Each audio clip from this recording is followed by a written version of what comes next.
Hello, this is psychologist Yulia Latunenko with you. Today I want to talk to you about stereotypes, and I've written down 20 stereotypes that can be quite toxic and can even ruin your life.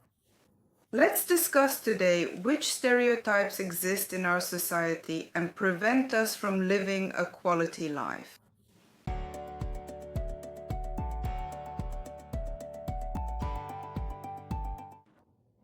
If you haven't subscribed to my channel yet, please subscribe, give this video a like, and I also really welcome any 7-word comment because it helps promote my YouTube channel across the internet. So which stereotypes have I gathered for you today?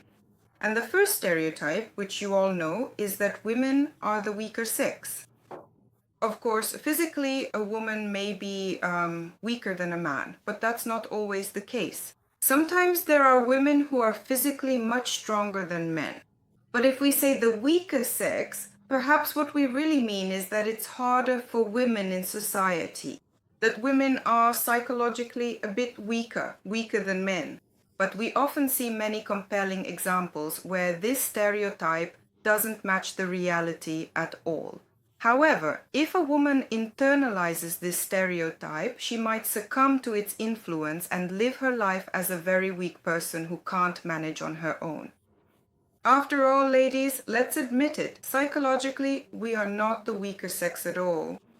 Among the stereotypes we have in our modern society, some are quite amusing and some are rather strange. For example, why is a man's excessive greed often discussed as a truly huge personal flaw, while a woman's greed is somehow frequently excused or overlooked? That's strange. Why is that? Well, in society it's believed that a greedy man is, half a man or something. It's considered a very serious flaw in a man, and women, speak about greedy men with real contempt. But we don't talk about greedy women like that. We don't discuss this phenomenon in the same way. It's specifically greedy men who are talked about, and it's very much condemned in our society. The third stereotype is that men don't cry. Boys are even raised this way from a young age. Don't cry, you're a future man. But why? Why aren't men allowed to show emotions? Why aren't they allowed? And why is it shameful for them to cry? Why can't men, just like women, throw tantrums? Why is it that women are forgiven for even a really, maybe even a very nasty tantrum, but men aren't forgiven even the slightest display of emotion or feeling? It's judged very harshly. In my list, there will be stereotypes that, on the contrary, reek of sexism against women, but these stereotypes are the first ones on the list. And now we move on to the fourth one. A man must financially support a woman. There's a very common opinion and attitude among women that everything a man earns is our shared property, but everything I earn is my own. Why is there such injustice? I really don't understand this at all. Why do women think that a man absolutely is obligated to provide financial support? And why is it so unpopular in our society to build partnerships where both partners work and both contribute financially to the household and the family? I think these are still remnants of the patriarchal era when the man took on full financial responsibility and women stayed at home. But we'll come back to this at the end of my list. The fifth point on my list is that a man must pursue a woman. She is like an unapproachable fortress, and he runs around her, jumps, does all sorts of tricks, tries to win her over, and she tells him, "No, I don't want you." But he keeps trying and trying to win her over.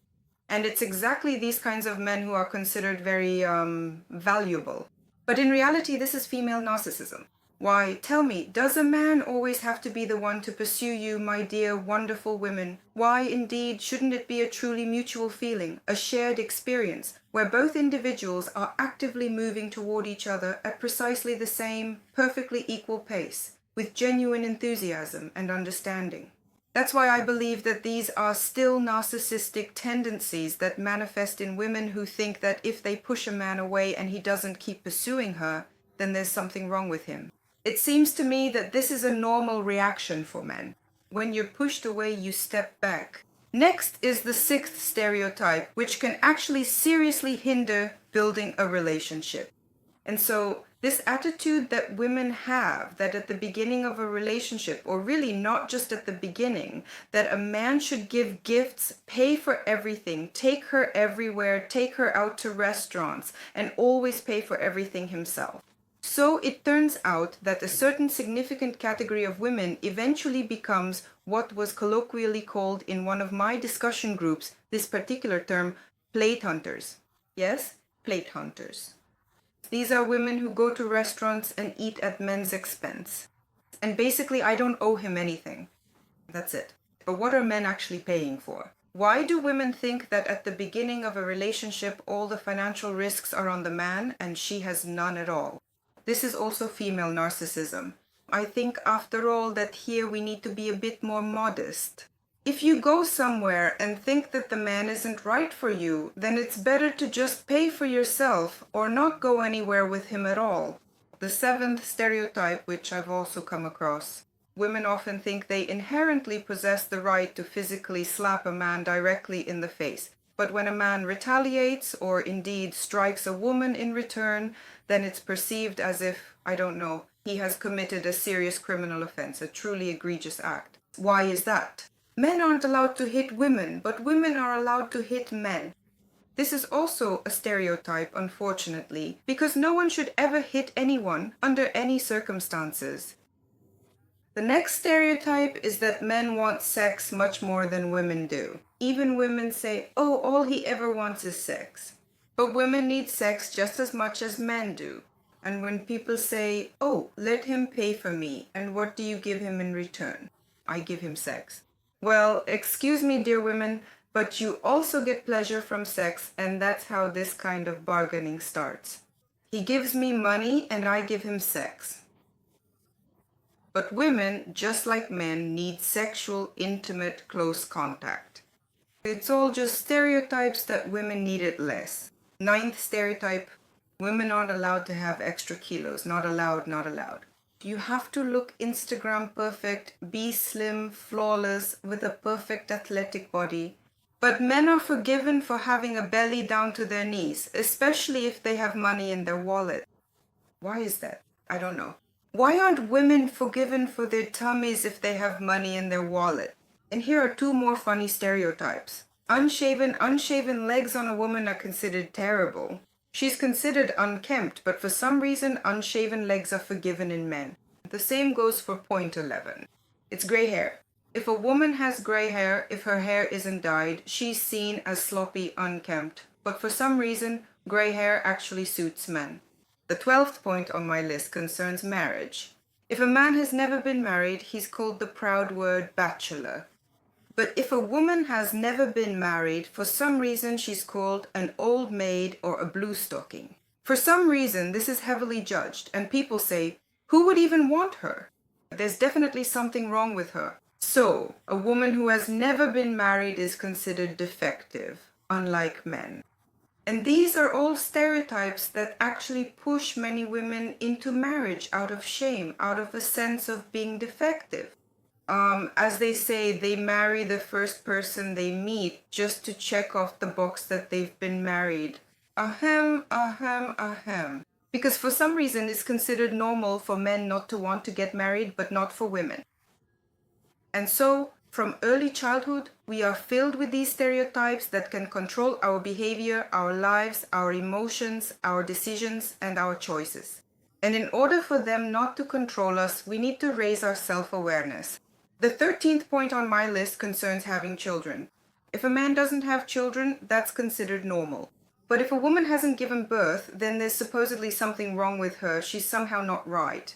It's believed that every woman must fulfill her maternal role. But we see that because women follow these stereotypes, they have children and then take out their frustrations on them and later suffer from motherhood themselves. Some women shouldn't have children at all because maybe they have a different purpose in life. But these stereotypes push women into marriage, sometimes marrying the first person they meet without even thinking about who they're having children with.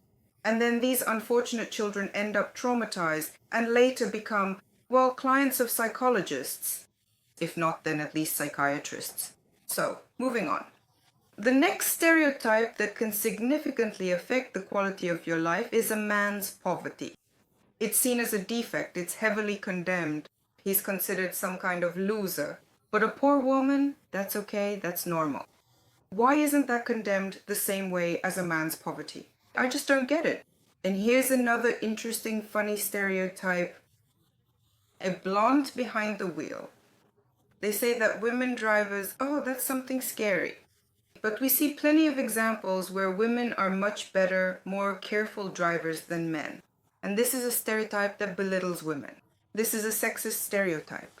But we also have plenty of sexist stereotypes going the other way, which belittle men. For example, the 16th point on my list is a man who hasn't separated from his mother. That's a mama's boy. But for some reason, a woman who hasn't separated from her mother is considered normal. There are women like that too, who are inseparable from their mothers and talk on the phone for 5 or 6 hours, calling each other every day. They're just completely attached to their mothers. And for some reason, that's not considered a flaw. But a man who hasn't separated from his mother is called a mama's boy. So that's also a kind of sexism. Not being separated from one's mother applies to both men and women. That's infantilism, but for some reason this reproach is directed more at men. The next 17th stereotype is all men cheat. And even among women there is a certain tolerance for male infidelity, but women are forgiven for cheating much less often. Why is that? I just don't understand how male infidelity is any different from female infidelity. Why is it that if a man goes to an erotic salon for a massage, it's not considered cheating? But if a woman does something like that, it's a total disaster. So there's a tolerance for male infidelity and, this idea that men are supposedly polygamous. So it's allowed for them, but not for women. Moving on. The next 18th point on my list is it's normal for a woman to stay at home. But when a man stays at home, that's not normal. Of course, this stereotype is probably connected to the stereotype that a man should financially support the family, while a woman doesn't have any such obligation. I actually believe that when we assign each other gender roles, nothing good ever comes of it. It's much better to build a partnership and move further away from such gender stereotypes, and instead build a relationship as two mature and complete individuals. The 19th point on my list is about oral sex. When a woman gives a man pleasure orally, it's considered cool, normal, and there's nothing wrong with it. But when it comes to a man, it's up to him to decide if he wants to do it. And if he doesn't do it, that's considered normal too. Because among men, there are also stereotypes that those who give women oral pleasure are somehow defective, that there's something wrong with them. That's why men are influenced by this stereotype and very often refuse to give women oral pleasure. These are all stereotypes that can greatly impoverish a couple's sexual relationship. And the last point concerns household matters.